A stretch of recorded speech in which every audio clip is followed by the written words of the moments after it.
Here's what we see happening over and over again with scaling businesses. You start nice and lean, a small, nimble team that gets things done. Then suddenly something starts selling well and you're scaling faster than expected. Those small things that were manageable before, like customer support requests, start piling up. So naturally, you hire an affordable team member to help. Then you scale some more, hire another inexpensive resource, then another and another. Before you know it, you've got a team of people. You have no idea what half of them are doing. You become the bottleneck, reviewing everything, and you're spending more time managing people than growing your business. You've created a juggernaut that's getting bigger by the day, and your solution is just throwing more resources at the symptoms instead of solving the problems. It's the task ticker trap.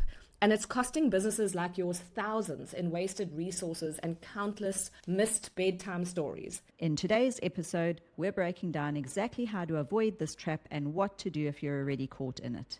But first, let's be real about how this episode actually started. God, okay.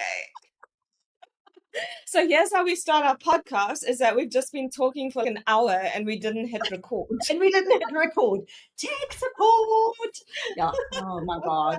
Oh, could shoot myself in the head right now. It's like the rookiest mistake ever. Yeah, totally. Okay, so let's recap what we just spoke about for the last, feels like, hour. So why did we start this? So we have a really good Telegram chat that we chat together on Telegram all day because we are on multiple teams together. Yeah. And so the stuff that we talk about in Telegram is gold. And we often say, I do this with my business besties as well. That should be a podcast episode. So now it's a podcast episode. So now we're trying to do a podcast and then we forgot to hit record. So here we are. Yeah, so Flip, we've been talking about this forever. Chanel and I, let's do a quick backstory. So we've been working together we did the math earlier, and it was like 10 years-ish. Yeah, 10 years. I was at school with Chanel's stepsister. Yeah. From standard 7 or grade 9. And so we knew each other and we were like Facebook buddies and stuff while we were in different parts of the world. And then you were in Turks and Caicos and then came back to South Africa about 10 years ago. And that's when we kind of really got serious about working together and to where we are today, which is basically business besties. Back then, we were building WordPress designs for people. I had a few clients that I was actually running a social media agency, and then they needed websites, and we started working together like that, creating beautiful brands and websites together. And now we work much more holistically with people who are usually making between 500,000 and getting up to $1 million a year in revenue. It's around that. It seems to be a lot of people are around the 800,000 mark. So it's like they've done the six-figure, multi-six-figure, and then they're getting up to that figure. And now they need, like I call it, a 7-figure systems audit that we've done together for people. So I come in as a COO, like fractional COO, so I can work in more than one business at a time. And then I bring my team with me, or sometimes Chantel's on a team and I come and join, or I'm on a team and she comes and joins. So we're helping people create their teams, rehauling their systems. And then the thing is, we have branding and website experience. We have such a massive amount of experience between the two of us. Yeah, totally. I mean, you didn't mention your background before we started working together with clients. I mean, you were like high-end photography and retouching, incredible photographer, designer, so we've got that in common.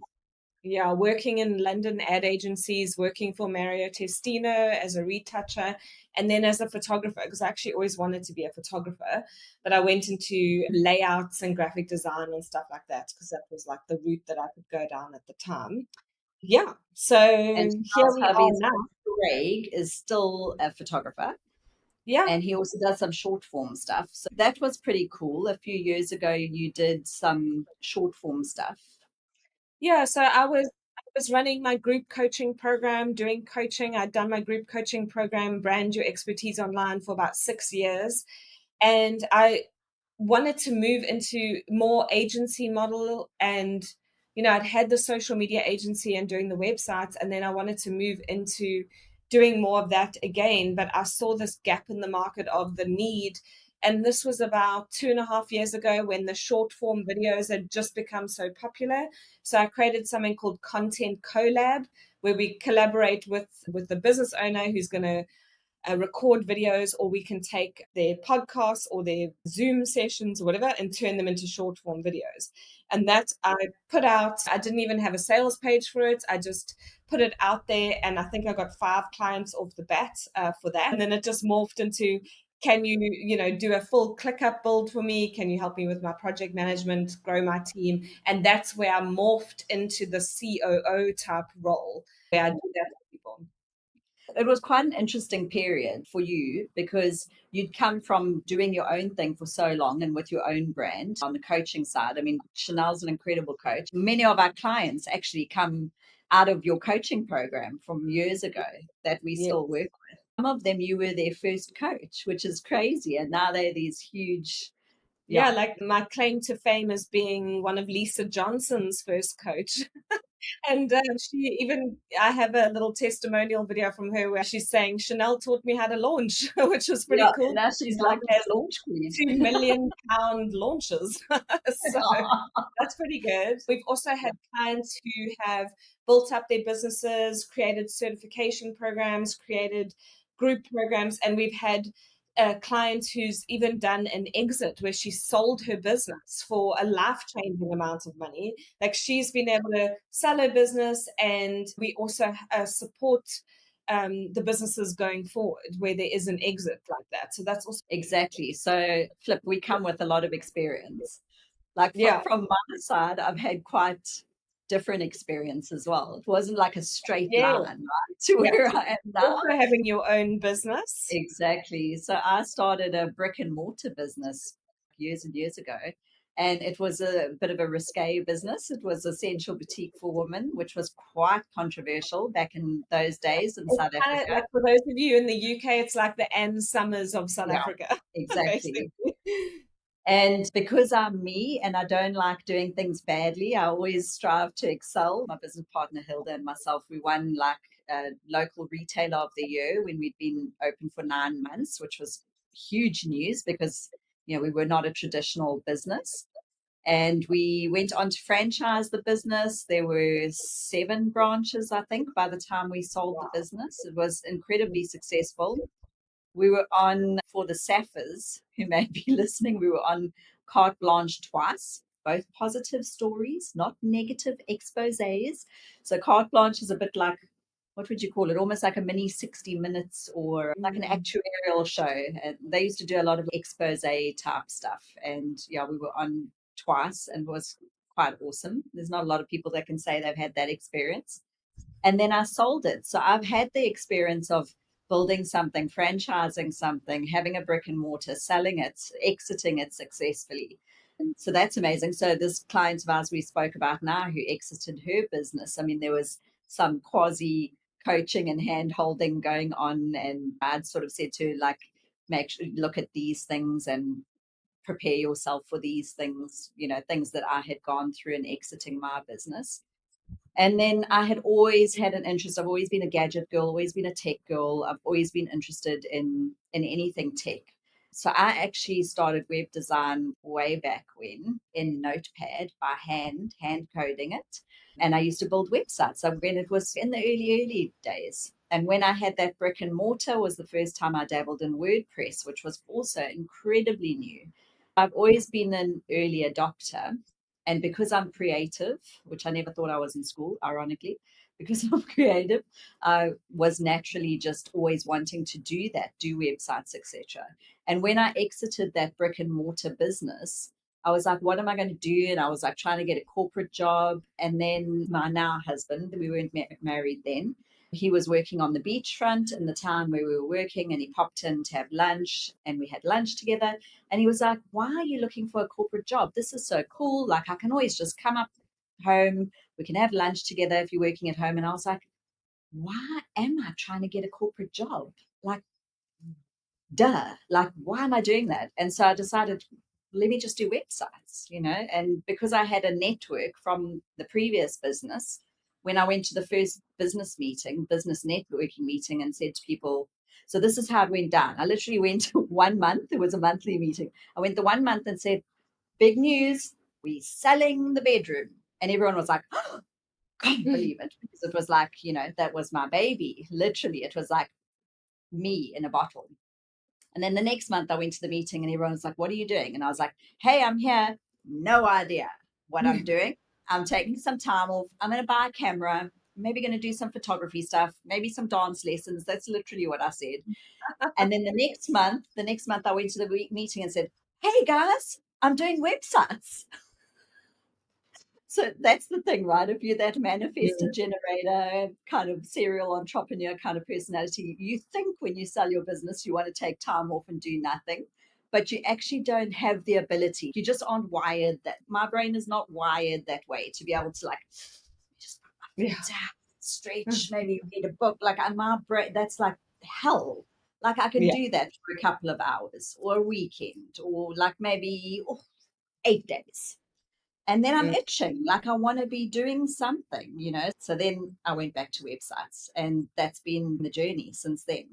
But Chanel was actually instrumental in where that's taken me, because when I started, it was a local business, local websites, small, on the pimple, the arse end of South Africa, earning next to nothing. I mean, I think I was charging the equivalent of $300 for a whole website in those days. And then with a lot of coaching and hand holding from Chanel, she was like, you need to change what you're doing. You need to put your face on your brand. You need to look internationally. And the rest, as they say, is history. At the time, you were charging in rands. So a lot of the people that we've worked with in South Africa, we've helped them to be able to leverage the currency here. So to be able to charge in dollars but live in South Africa, so to leverage that currency. Leverage is a bit of a theme of ours. Yeah, we like the word leverage. Yes. And then what we had started doing was working with a lot of coaches who wanted to create their course hubs and create their funnels. And these are bigger brands and bigger websites. A couple of the clients of mine, we flew out to the Seychelles and to Bali and Lombok to actually film and create the whole brand, like the entire brand from start to finish with them, and then build the website and the course hubs and everything like that. And talking about, features, one of my clients had featured me in Forbes because she was a Forbes contributor at the time. So I had a Forbes article all about that trip to the Seychelles that I did with one of my other clients. So that was quite nice to have a feature like that. And then she turned into a client of mine. We've walked a long road together. Yeah. And one of the reasons why we're doing this podcast, right, is because we feel like there's a unique view that we share. And coming from having built our own businesses, a lot of CEOs, a lot of business owners, they only ever build their own businesses. They're not necessarily service providers like we are also, and they don't benefit from working on other teams, right? And so we've got quite an interesting perspective because we both are successful business people in our own right, but we also do offer these kind of services and offers to people where we come into their businesses and into their teams.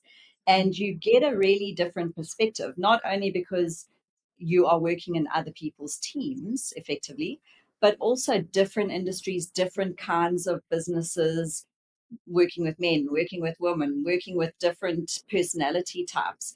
And we often, because we're a sort of a step removed, we can see these trends through the life cycle of a business. And we see it again, and we see it again, and we see it again. And so our Telegram chats are often, we've reached the stage. Yeah, we can definitely see the patterns that are happening on teams, the dynamics in teams, the things that are happening with the owners of the business. And it's things that we identify. You also talked about some personality profiling work that you'd done when you were at the bedroom. Yeah. And actually the lady who did that, she ended up doing my group program as well. Yeah, totally. We should get her on as a speaker on one of these episodes. She's brilliant. Yeah, for sure. I also did the Colby test with a team. And that was really interesting because what you start to realize is that different people are wired in a different way. And so the way that you need to speak to people when they are a certain profile versus you is totally different. So when you understand what the CEO is, what the different team members are, you understand why they speak the way they do or why they communicate the way they do, and how they get work done can be different. So there's nothing wrong necessarily with the way that different people do it, but you need to understand what their profiles are and why they're doing it that So way. this Then, was quite an interesting period for Chanel, because this happened about 2.5 years ago, when she kind of transitioned back to also working on teams and doing this kind of fractional COO work. And she hadn't done it in a long time. So it was quite there were some rocky months there. And a lot of that came down to like team dynamics and communication styles, etc. And mm, so I remember trying to coach you through some of that stuff on Telegram. But when they brought her in and did that Colby testing, that was like the real turning point for you on that team. yeah, When you understood that more and you had everybody else's profiles. Um, oh, that is so essential. That alone is like such a massive skill. That's something I learned during the bedroom, during that brick and mortar business. And it was Karen that did that training with us, in fact, in our business. And it was absolutely invaluable. And I've used that literally every day of my life, in my personal life and in my business life since then, because it's vital. Like, I don't know how people do business without that knowledge. yeah, yeah. Because so much of how your team runs and your business, even if you only have one other team member, you have to understand that person and why they are wired the way they are and why they do the work the way that they do The it. way they do, yeah, exactly. Yeah, And why what you're saying is not landing the way you think it should have landed. It doesn't yeah. make sense until you understand those nuances. So we said this in the previous recording, but I'm going to repeat it. We were saying that we are both quite empath. And I think that's a huge thing as well, is that we feel a lot of ownership and care and love in the brands and with the businesses and the teams that we're working on and in. Like, I joke often and I say to people, every website I'm working on, it's like, oh my God, this is my favorite. This is the most beautiful one I've ever done. This, I absolutely love it. And it's like that for me with every project that I work on. And I think we bring that to teams, but I don't think it's common. I think we're weird. Yeah, when I come in as fractional COO, I am running the business as I would run my own business.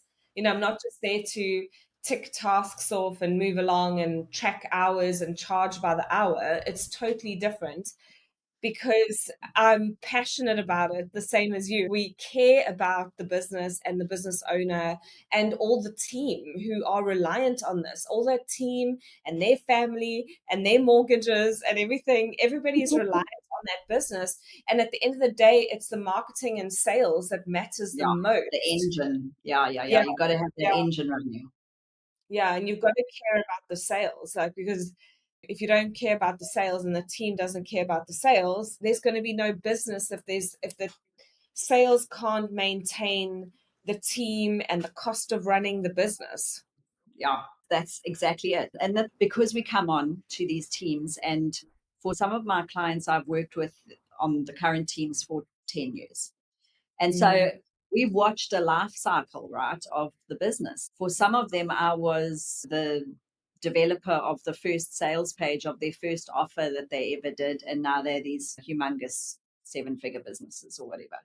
And so you get to watch someone grow. You also grow as your client's growing. So you growing with your client, because now suddenly they have more needs, and you naturally just flow with them. So that's really awesome. It's an interesting perspective. But we also, because we get to this life cycle with all the teams, we definitely do see trends.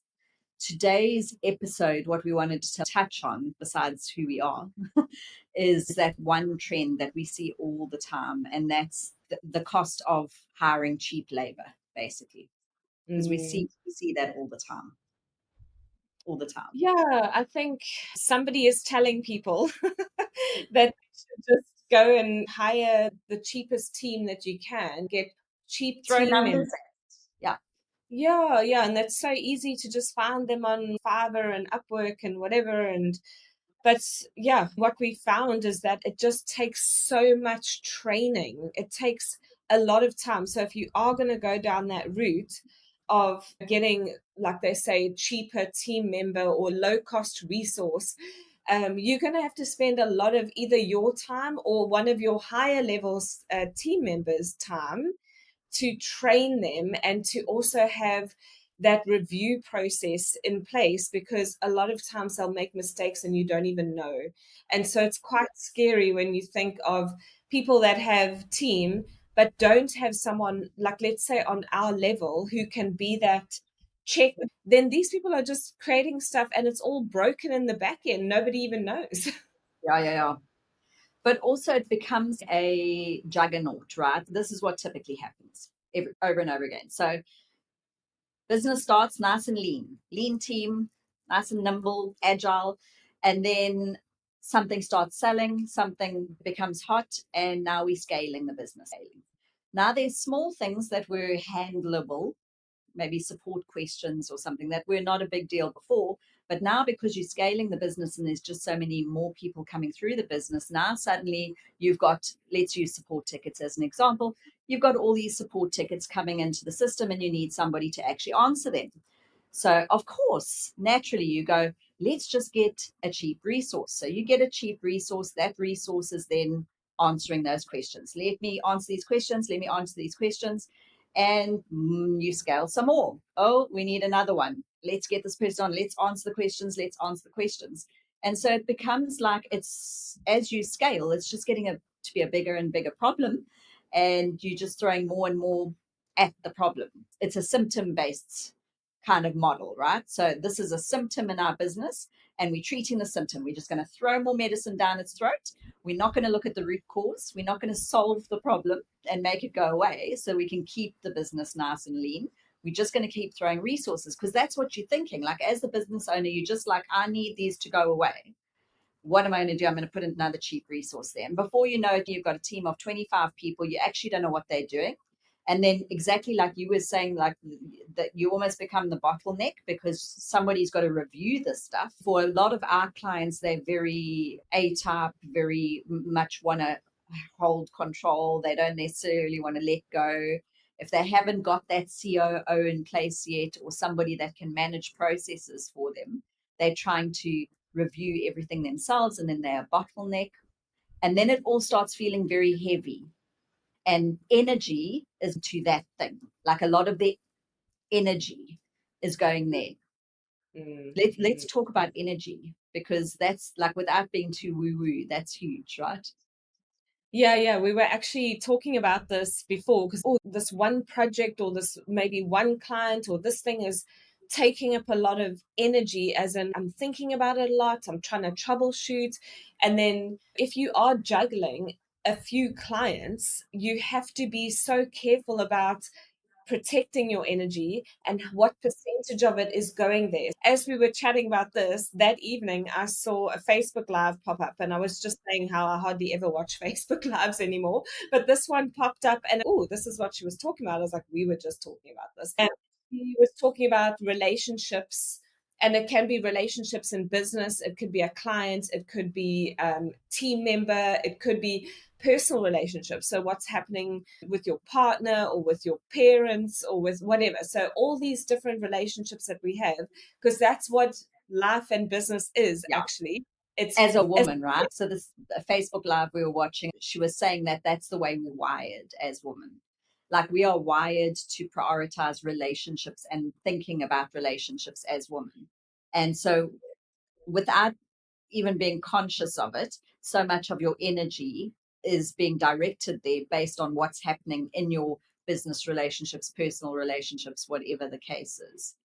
And so we're very protective. We both are, I think. Like I'm super protective of my energy. I don't do negativity. I can't do it. and that's something that you say a lot, is this is derailing me. And that can happen anyone. Like we have our own businesses as well, but if it's happening to the CEO on a company, that will trickle down to the rest Oh, of the team if they 100%. are The derailed. fish Yeah. stinks from the head down. That's the Yeah. saying. So Yeah, I think we all have to be aware of that, of like where are there relationships in the business that are draining the energy, as in not that the person is necessarily the drainer or whatever, but it's how much time are you spending thinking and ruminating and troubleshooting and da da da. And she was saying in the live that amount of thinking, of that bubble of thinking, um, it's going to actually require you to eat more and drink more because it's using up that energy. Yeah, it uses that, and then you're gonna feel so depleted that there's nothing left. So you can't then go and create for your own stuff. Or like you were saying as well, like a lot of the time, what happens in business can then affect your family life. totally. So Chanel and I are both pretty lucky. We're in happy, stable most of the time relationships. But I find my business relationships have more of a tendency to affect my personal. So that's why I'm so protective of my energy and my time in business, because it does absolutely affect my family. Because I'm committed, because I'm empath, because I have that sense of ownership that we were talking about earlier. You know, if I'm on your team, I'm like invested, I give a shit. I care. Like it may as well be your own business Yeah, that you're helping them run. exactly. Yeah. And I mean, Yeah. it's a blessing and a curse, right? So it's great for our clients. I think it's fantastic for our clients. I think it can be a pain sometimes when we feel passionately about something and we bat things back. I'm sure that can be quite painful. Most of our clients appreciate it. But it can also be like a curse, right? Because exactly like you touched on it earlier, where you were saying, like I often say something will derail me. Chanel, in your case especially, you haven't done nearly enough in your business in the last 2.5 years because so much of your energy has been invested in the client projects that you've been working on over the last 2.5 years. So when we say we've spoken about doing something together, we've been speaking about doing something together for years. This is Like, huge, right? Can we yeah, pat like ourselves on the back?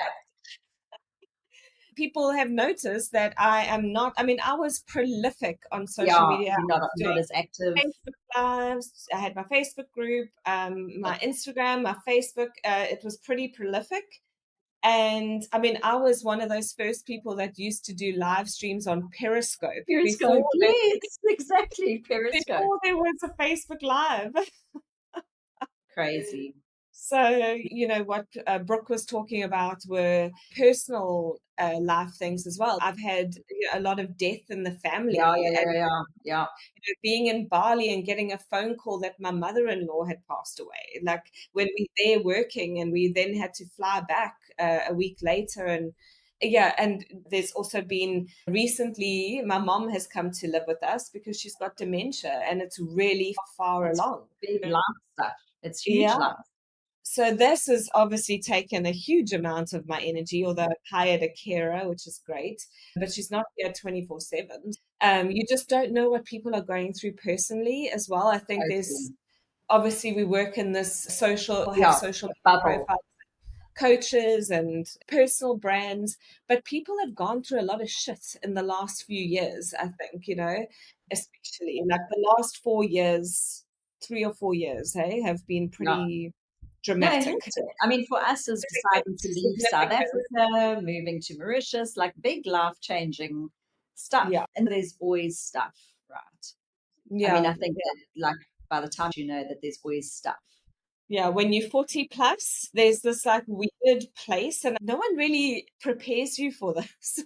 But you're going to be looking after your children and looking after parents or grandparents at the same time, and you're still heavily building your business or your career. So you're doing all these things, the kids are at school, like there's so much going on in this Generation. period. Yeah, Yeah, I for think so. sure. I agree with that. Okay, Mm, let's bring this lesson home.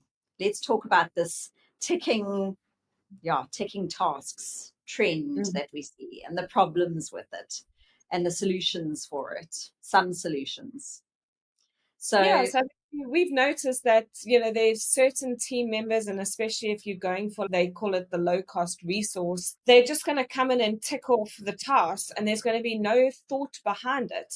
So if the CEO is seeing shiny objects, and my friend said this, and I saw a podcast, and let's just do this, let's just change this. What is the reason behind it? Who's your ideal client? Does it, the change make sense for them? But if they just put the task in, then you have VAs who will just go tick it off without Because that's their questioning. role, because they're on an hourly rate. And wonderful. Yes, there's a new project. Of course I can do it. Blah, blah, blah. Let me beaver away and get some hours. Thank you very much. It's not their role to question the tasks that you're giving them as the business owner. And I think what happens a lot of the time is the business owner assumes that that person that they're tasking it to is an expert in that area of whatever they're tasking, and that if there was a better way, whatever, they would recommend it. And they're just not at that level, and it's not their role. And they're not, why would they do themselves out of a job at the end of the day? Like, they're not going to improve a process to take away a whole bunch of tasks that they're busy invoicing for example, like a very silly example. But this is the difference between somebody who's on your team as a VA at a VA level and somebody that's on your team at a strategist level or a COO level. And I think sometimes CEOs forget that. And I think especially they think the secret is to grow more minions. That's how they solve their problems. They throw more low cost resources at it. And then they just end up with a bigger engine, like treating more symptoms and not actually fixing anything that's broken. And I would say you almost need to invert that trend, right? So you actually don't want to have something that's bottom heavy. You kind of want to bring someone in at the top levels earlier, because they're going to prevent you from building this unnecessarily bottom heavy structure that's very energy sapping and task. There's just so many things that can just be automated, or the process can be either streamlined. Looking at the process. And often when things are going wrong or balls are being dropped, it's the process, not the person. So look at the process. Yeah. But again, it's the level of the person. So they've just got this problem, and this, I'm at this level. So that's the solution I'm thinking of doing, you know? So, oh, hello, Hans. So, yeah, they need to involve the higher levels strategy person in the beginning before they task to the lower level people. Because at least if there was some oversight by somebody that's a strategist, your focus is like, hang on a second, there's been more than 2 of these. There's a problem we need to solve. The reason we do such awesome SOPs and systems is because if somebody asks me how to do something, you know, I record it. Because if one person asks me, somebody else is going to ask me, and I don't like doing the same thing 2 times ever. It's like a life policy of mine. So I just don't do it. So I record everything. And then if somebody goes, how do you do this? No problem. There's the link. There's the recording. That's how you do it. If there's anything that you're going to do more than 2 times in your business, you need to look at, can you automate it? That's my policy. And then what we've also created for a few of our clients now is this team training vault with categories and everything like that, with all the videos, and then written SOPs from the transcripts as well, that's created using AI. With AI, with transcripts, like, oh, how many We're times just loving AI right now. Oh my God, we love it. Like, that's literally where I was going with this. How many times in the last few weeks have we said to each other, do you remember how long it used to take to do this? Now it's like, bing, bing, 5 seconds. Like, this is something that used to take me 5 hours to do. We've both been embracing AI for all sorts of things. So we'll probably do an episode just on that. Oh, totally. But, oh my gosh, a series. What do you mean one episode? Series. Yeah, exactly. So I wanted to check my notes actually, and but that we've covered everything that we wanted to like talk about on this, the task ticker trap, you know, that these businesses end up in. I mean, we've said it's all about symptom, just medicate the symptom, not, do the root cause. So we want to fix the root cause. Okay. And we also touched on the fact that these team members are basically incentivized to either keep the problem as bad as it is or make the problem even worse. That's the reality, because you're paying them an hourly rate or on a retainer or whatever to do these I don't think tasks. it's a conscious thing. I don't think they're like, oh, let me just make this as bad as possible. Yeah, but they're not going to think about how it could be done better. So every now and again, if you have a coach or if you have a COO or if you have a tech superstar on your team, do a consultation with them and just say, these are the things the team's working on. Could we be doing it better? Actually ask Exactly. people. And Like you yeah, almost need to do a quarterly yeah, review. yeah. Just that would be such a good thing for all CEOs to take on, because these things, they're sneaky, right? Like they Yeah. sort of sneak in and grow into bigger things within your business. And if you're not regularly going, hang on a second, let's just move the couches and check for those dust bunnies, Mm, it's just yeah. going to become ugly and messy. And I've called it a seven-figure systems audit in the past because the people, yeah, because it is the people that are around that seven, $800,000 a year kind of mark, and they're wanting to get to the seven-figure mark. But it seems like they're at that point, they've hired more people and there's more things going on, and that's where it starts to get a bit. So those lower level team members, they often just don't know what they don't know. So exactly like you were saying, it's not that it's intentional or malicious or any of that stuff. It's just that they don't have the experience and the knowledge that your higher level strategy type person has had. They don't have the insights, and so they just don't even know what problem they solve. Yeah, Yeah. so I mean, there's a silly analogy, but like, let's say you take your car for a service. So you phone around and you go, I'm going to take my car to the cheapest person I can find. It's a guy that's working out of his garage on the corner there, and he's only a third of the price. Winning. And you go and you service your car, and he services the car perfectly, right? So we change the spark plugs, change the oil, whatever. But it's not his job to tell you that, your transmission's about to fail. Whereas if you went to the more expensive, experienced mechanic on the corner, they would do your service exactly the same. And then they would say, oh, Chanel, just so you know, you've probably got another 20 or 30,000 Ks to go before something potentially goes quite majorly wrong. You may want to keep an eye on this. And they save you the cost of seizing your engine. Yeah. So it's like that low cost resource might be low cost now, but down the line, you're replacing a car. Yeah. And my husband he's in charge of our car. We have a lovely Jeep. We love it. But he will buy special oil. He'll buy the Yeah, oil online. And he takes that oil because most of the people will just use standard oil. And if you yeah, use this oil, your yeah, engine will last longer. that much Um, longer. yes. Yeah. Yep, Yeah. exactly. Well, this is a bit like what we do on these audits, right? So we come in and say, okay, this is working, but just so you know, if you change this, might actually work better, might last you longer. You might not have to redo this in a year, which you're probably going to have to do if you stay with the way you are. We spoke about conducting your task audit. So definitely getting in somebody, or just internally yourself, just being really like trying to raise yourself above out of your business and look down on it if you can. And look at things like, at least know what your team is spending time on. If you have Yeah. a big team, This and if is a a lot of big, energy is going towards that, at yeah. the very least, you need some kind of time tracking or task tracking. You need some understanding of where those hours are going, and also where Yes. your hours are going. The CEO desperately needs to do this themselves, right? A lot of the time, because they don't appreciate how much time and energy is going into some of the things that they are going into. And that's Mhm. often when we see, and this is very common at this stage as well, where the CEOs get resentful of their business and their team. How many times have we seen that?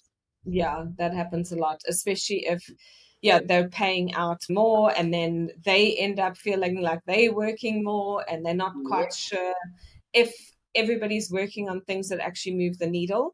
We've That's done it. this with one of our clients last year where we really looked at the time tracking and looked at the rates per hour per team member and then put it into the projects. And you can do this with the time tracking softwares Yeah. Yeah. when you want to go for, because in the different tiers of the time tracking software, you can actually put in everyone's tracking for a project. Let's say it's a podcast, or let's say it's a launch, or let's say it's an evergreen funnel, whatever that project is. You've got all different team members working on it. They are working at different rates per hour. And then the time tracking can actually bring it in for that project and give you a monthly costing. So that's really good to have your eyes on. And something that I've done, I've been offboarding a client who I have been working as fractional COO for. And what we've done is exactly what you said, also another task audit. So what we got to, and in the point in her business with rehauling her entire ClickUp, looking at all the tasks, making sure one main team member has ownership over a task and not tasking three people on one task, because then no one actually knows who's supposed to be doing what. Tasking back and forth is really important. Task it back and forth and use an approvals process with the statuses in ClickUp or whatever you're using, so that each person knows when they are owning that task and what they're supposed to be doing, including when it's for review or for approval, when it goes to like COO or CEO, then everybody knows when they're supposed to be doing their thing. The other thing that's been game changing for this one client that I've worked with. And it actually allowed her to go on a 3-month sabbatical with her business still running, her not having to do anything, her podcast going out, her social media going out, her email marketing still going out. And yes, revenue dropped, but she planned for it. And she's taken money and income from her business and she's invested it elsewhere, like in Airbnb, Bitcoin, and stock market investments. So she's been able to take a 3-month sabbatical, but we kept the team going and all the team and tech costs were still covered. Everything still went out. But what we did was we have turned, I'd say, 80 to 90% of all the tasks in her business are recurring tasks now. So I've created an HQ area with recurring tasks. And every time a new task gets created, we go, is this actually something that needs to be done recurring? And does it need to happen daily, monthly, weekly, quarterly, annually? And what we did in the review when I have been doing my offboarding is, because I'm not even needed that much anymore, because we've Because you did your basically job so bloody well.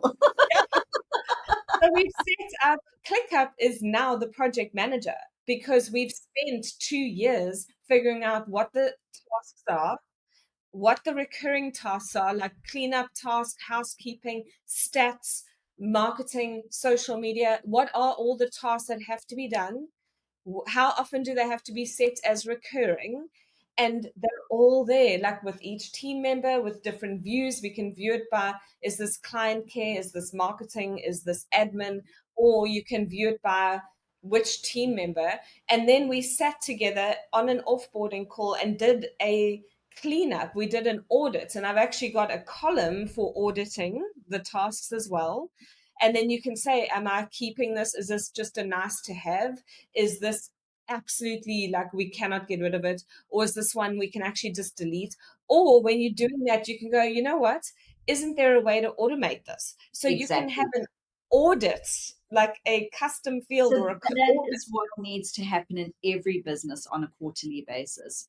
Because just think of the amount of waste that accumulates over a quarter in a business, not only of energy. I mean, energy is, you've got to think about the energy, but money as well, like wasted time, money, energy on stuff that just accumulates. And if you don't actually do that audit and get that, I do a big one in December. I take a month off generally, pretty much every year, from about mid December to at least mid Jan, sometimes the end of Jan. I'm lucky I can do that. That's like really when I focus on any big projects I want to do for me, right? And one of the things I do is an audit, and I do an audit of, stupid stuff, right? Like subscriptions. And then when you go in and you look at all these things and you're like, I don't even use that. And you unsubscribe to like $300 a month worth of crap. Like Yeah. that you've just over the course of the last year been subscribing to. It feels so good when you've done it. Like it just feels like clean, It's like clean Yeah. eating, healthy Yeah. living, clean eating for your business. Carnivore, keto. Yeah, Just throw that in. That'll be another episode. that's another episode for sure. Right. So Mm. have we covered everything we need to cover for this task ticking? I think so. Amazing. We did it, chick. We did it. And we recorded it this time. Oh my gosh. It's like, it's amazing. We just talk about tech fails anyway. It makes a good story, right? Yeah, exactly. We did that whole thing and then we had to do the entire thing again. So don't give up, because if you're trying to record a webinar or a training, I can tell you now that this is not the first time No, that I either did of this a us few weeks have ago. recorded something and not hit record. Oh, Like, it we drives should me know wild. better.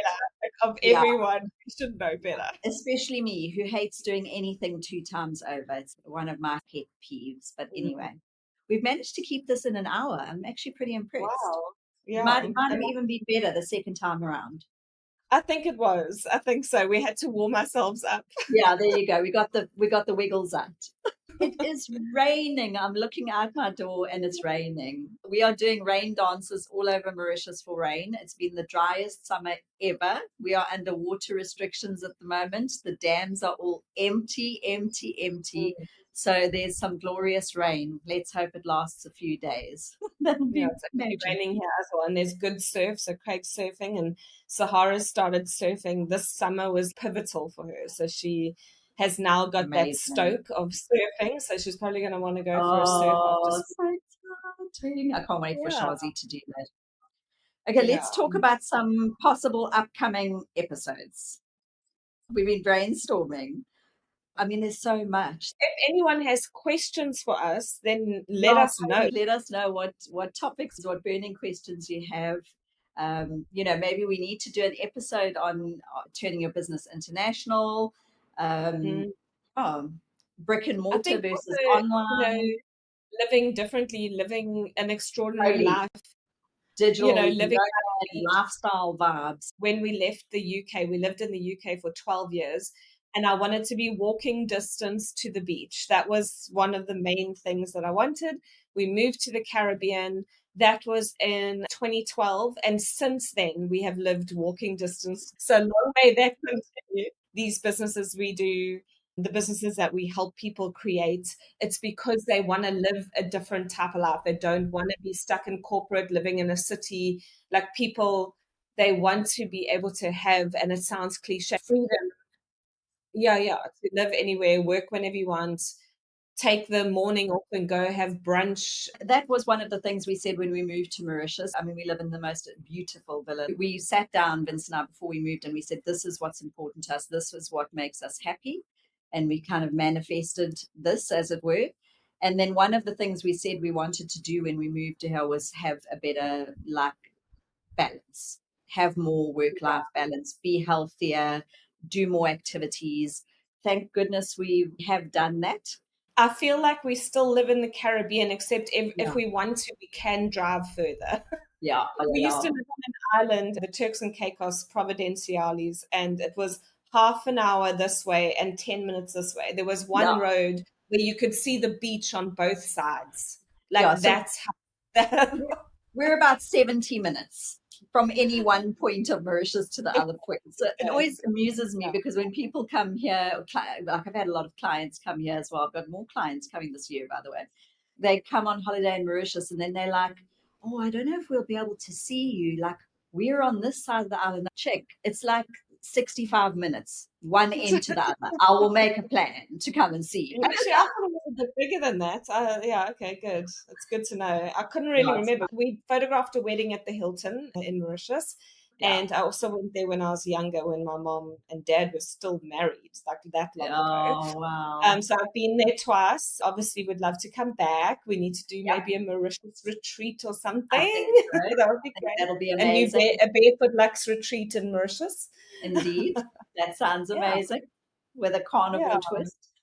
Let's call it. yeah. And looking forward to chatting to you all in episode 2. Yes. Tune in, subscribe, hit subscribe, do all All those things.